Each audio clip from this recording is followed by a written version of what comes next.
1 teaspoon of butter.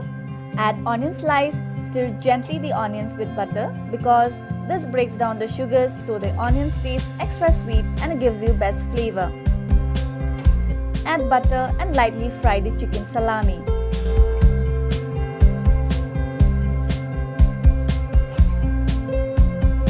Cut the bun to 2 and place the buns on grease pan with little butter and flip. Wait till it turns into little brownish color. Spread some tomato ketchup on one side of the bun. On the other side of the bun, spread some mayonnaise.